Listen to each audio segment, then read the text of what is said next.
We call police when we need help, but officers in the city of Brooksville are stepping up in a different way, answering the call to help needy families this Christmas. All new at 6, ABC Action News reporter Wendy Lane shows us how police are making a big difference to dozens of children. It's all being a police officer and about serving our community, and this is part of it.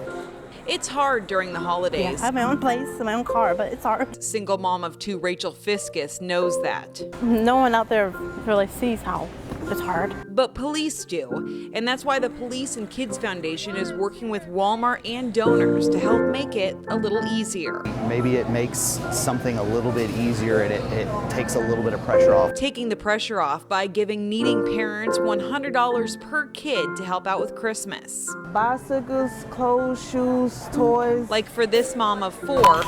Candy for the stockings, you name it, so I got it. And nearly 40 other children in Brooksville.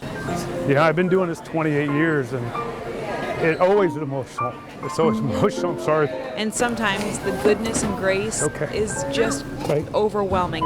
It's all good? Yeah. Yep, you're doing good. Good mom. I've never met her before. She has 5 children. It's hard. She can't do it alone. But she's not alone, and that's why Detective Tracy Schofield started the Police and Kids Foundation. And 99% of us aren't those horrible guys. We don't just write tickets. We have to do those things because it's our job.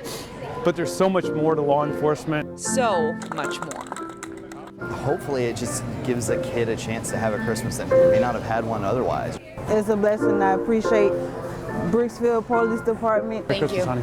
Call if you need anything. In Brooksville, Wendy Lane, ABC Action News.